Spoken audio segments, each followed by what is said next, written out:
Welcome to Everyday Linux User. In today's video, I'm going to be showing off some of my favorite and most useful GNOME extensions.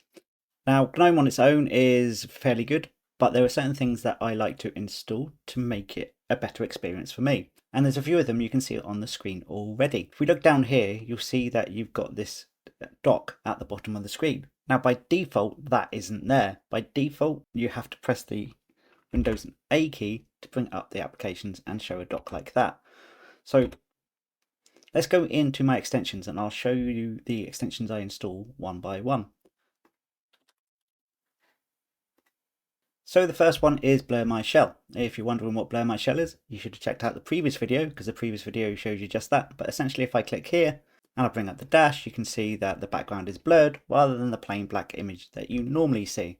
Now that one's fairly cosmetic, but it does make your screen more interesting. The second one is called Caffeine. Now Caffeine is a really useful one and you can change the settings of it.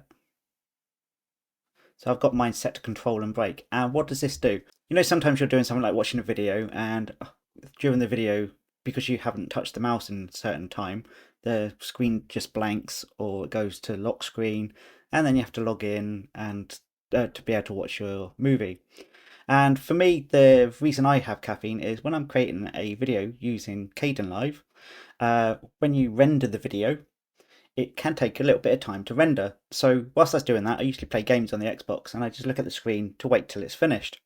So what I don't want is when I'm playing the game to look over and see the lock screen, because then I don't know when the video is finished generating. So Caffeine gives you the ability to stop the lock.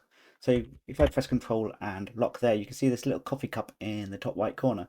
Now my screen will not blank and it won't lock until I turn that off again, which for me is a very useful extension. To turn it off, you just press the same key combination again. Now the next one is called DashToDo. And DashToDo is this dock at the bottom of the screen. And you can see I've got the animated one, so it does the little bubbly up things at the bottom of the screen. And with all these extensions, you can go into the settings and amend them as you wish. And for the animated one, it's all about styling more than anything else. The next one is a nice to have, and it's not going to be for everyone. It's a bit of a mind scramble when you first start using it, but it is actually quite useful. It's called FlyPy.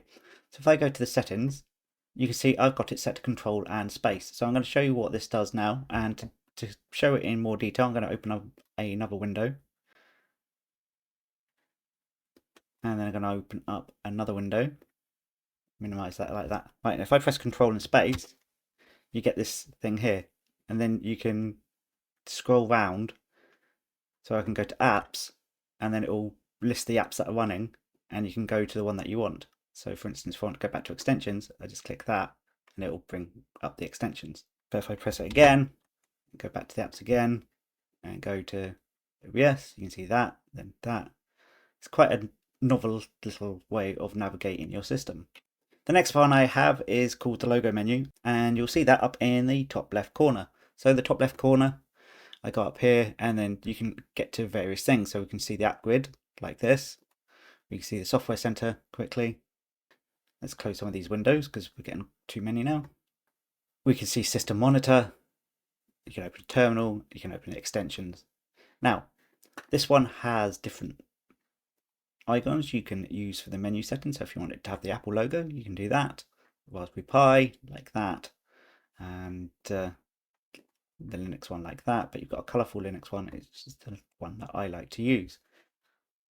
I could, of course, because I'm using OpenSUSE, use the OpenSUSE one, but it doesn't really blend well with my background. The next one is called SearchLight, and this one gives you a search bar.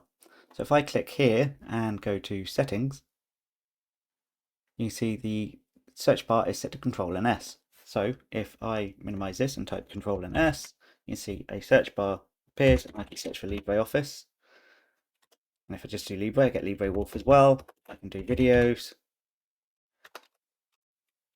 Firefox, except I haven't got Firefox, so you can see it works in that way as well. We can do weather, you see the time in Aberdeen, Scotland, or Aberdeen in South Dakota. So that's a novel little extension as well. And the last one is use the themes. Now use the themes is useful for changing the theme of your system. So if you watched my previous video about installing themes on GNOME, this is a must-have extension to help you with that. And you can switch between themes. So I've got white SearchLight, but I can go dark, default. But you can also use this to help with GNOME tweaks as well. So if I go to tweaks, and you can see under appearance, I've got different icon sets and different appearances and themes. But that's what the user themes gives you. And that's really the end of the video. These are the extensions I use. Let me know in the comments which ones you use, if there's some useful ones that I've missed.